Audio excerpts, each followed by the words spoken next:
targeted at the very soul of man, packaged with fine-sounding words, and served under the guise of science and technological benefits. The unsuspecting embrace it, but the spiritually alert see this for what it really is. It's called the transhumanist agenda.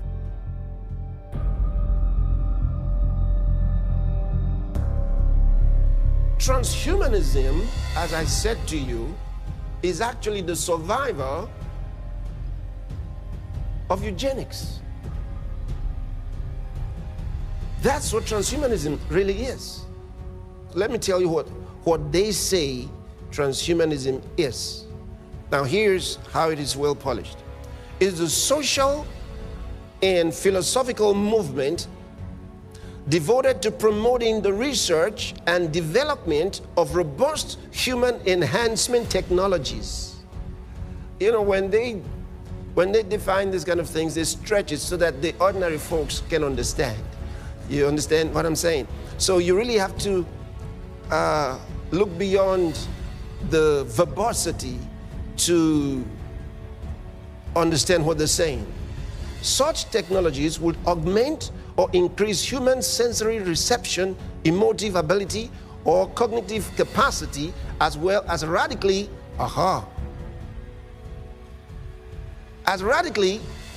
improve human health and extend human life. Transhumanism is the idea that we can improve man in all imaginable respects. Transhumanism is the idea that man is merging with technology.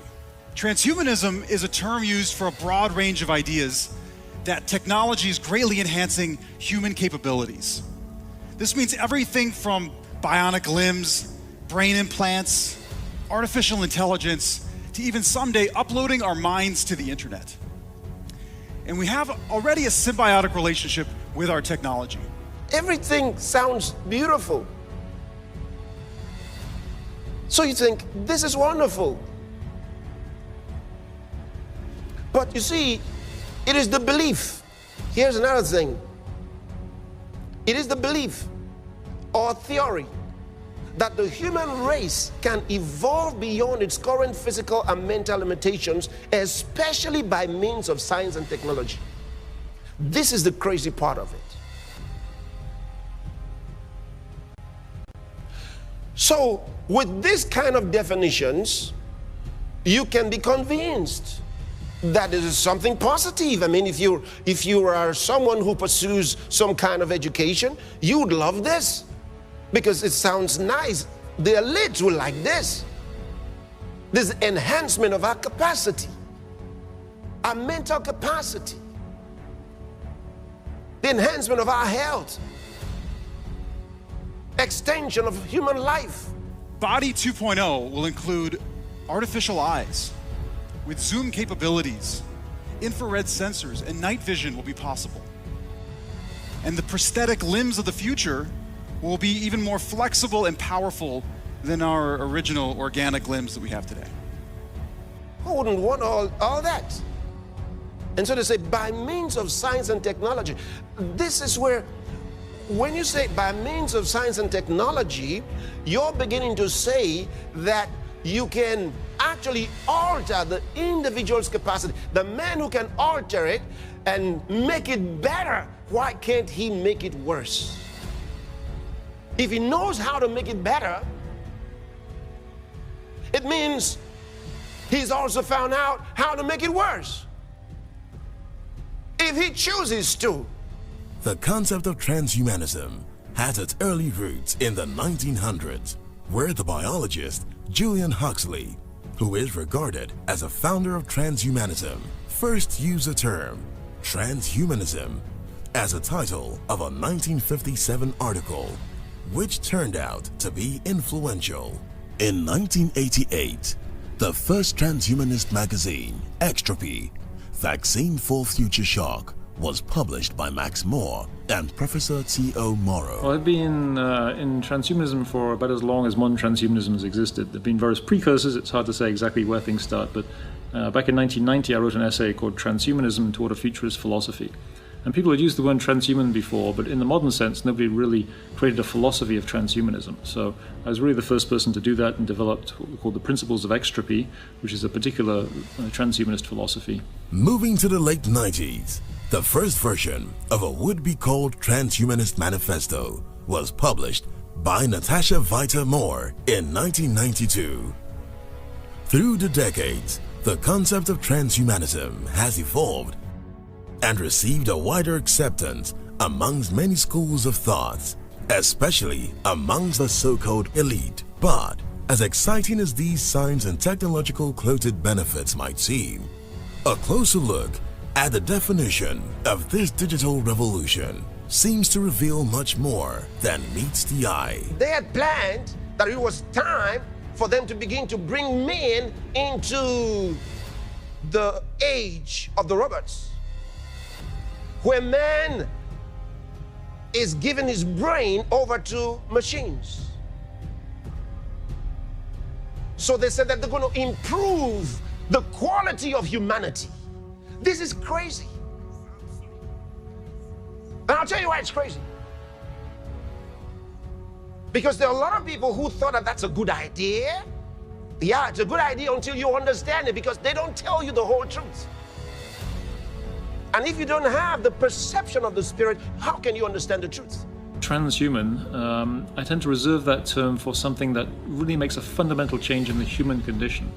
And by the human condition, if that's not to be arbitrary, I think it has to mean defined by our genes, because that's what separates us from other species. So if our genes then lead to a certain kind of brain development, a certain ability in the range of visual acuity, of auditory perception, which are limited by the way our genes have built us, then when we start talking about directly altering those genes to give us abilities beyond that, or implanting devices, or doing some of the re-engineering of the human body or brain that allows us to have perceptual and cognitive and emotional ranges beyond that of any human being, then we can talk about transhuman. So wearing contact lenses doesn't really make you transhuman. Kevin Warwick is a British scientist who's known for being one of the world's first cyborgs. Cybernetics is all about humans and technology merging together. So as far as transhumanism is concerned, it's upgrading humans by linking with technology. So you become human plus. This is transhumanism. So what is that? They're coming into spiritual alchemy. This is what they're practicing, okay? Spiritual alchemy. And so by the time they get a life from here and then a life from here and create something else, and that's part of what this vaccination is about. And if you don't know it, you're making a mistake. The Bible says all those whose names were not written in the book of life from the foundation of the world. And I've told you the ways in which that can be achieved. Number one way to achieve those who would come into this world and their names were never in the book of life. Number one way is creating new ones. That means scientifically engineering people. And that's going to happen. Number two,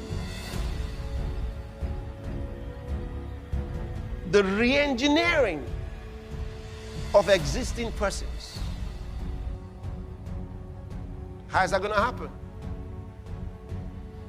The change of your DNA. When a man's DNA is edited, changed, his earthly being is completely reconstructed. He's not the same man that he was. From then on, his thoughts are going to be different. He's a different person, even though he's within the same body, but the body will no longer function the same way anymore, because his DNA has been altered. Make no mistakes about it. It's not the same thing as when a guy is changed to a girl when you are changed from a guy to a girl, it's not your DNA. It didn't alter your DNA. That has nothing to do with your DNA. This is more serious. What we're talking about here, when you alter the DNA, he is no longer a normal human being. He is no longer a normal human being because the configuration for your humanity has been altered. You see it? The configuration for your humanity has been altered. The implication is severe. And this is why you have to say no to transhumanism that is being perpetrated by the World Economic Forum leaders. One of the features of this fourth industrial revolution is that it doesn't change what we are doing, but it changes us. The difference of this fourth industrial revolution is it doesn't change what you are doing. It changes you. If you take genetic editing, just as an example, it's you who are changed. And of course, this has a big impact on your identity. In our recent investigation into the 7 creepiest technologies coming soon, we mentioned the CRISPR system, a genome editing tool developed in 2015 which could have major ramifications for humanity. Genome editing technology isn't anything new, but the fact that CRISPR is so efficient, cheap, and accurate means we could be about to see this groundbreaking technique used in what some would say immoral new fields. New research reveals that in about 20% of cells, CRISPR results in much larger deletions than we thought, up to more than 100 base pairs. Researchers didn't notice this before because they were looking for harmful mutations and didn't see any, but that's because the entire region was gone. In CRISPR treatments that would target billions of cells inside the human body, this could lead to, again, a risk of cancer, putting us right back at square one. Let's really imagine this world where each baby's DNA is manipulated from the moment of their conception in the lab. I'm here to make the case that this practice is not safe, it's not needed. New study out tonight that says the world's first genetically modified babies may be at a higher risk of premature death. The research found that the genetic mutation used by a Chinese researcher on a human embryo to create HIV-resistant twins may be linked to a shorter lifespan. I want to talk about the science here. Your study seems to indicate that, at least in this case, that the risk may not be worth the reward. Well, what we did was we looked at a database of people in the UK that had almost 500,000 people. And then we compared people in that database that had 2 copies of this mutation. So one inherited from their mother and one from their father. We compared those people to all other people in the database. And what we were able to show was that the people that had 2 copies of the mutation, they have a 21% increase in mortality rate. That means that in average, they will live 1.9 years have a 1.9 years shorter lifespan than other people. They're going to sell it to you that if you have this artificial intelligence inside of your body, that you would be able to cure your cancer, that it would find out a tumor and would eradicate it. That would be nice. If you tore your tendon in your knee, these little artificial intelligence, also called nanobots, would be able to go there and fix your tendon in your knee. That would be nice as well, right? But there's always a price to pay for everything. What do you think that price is? That price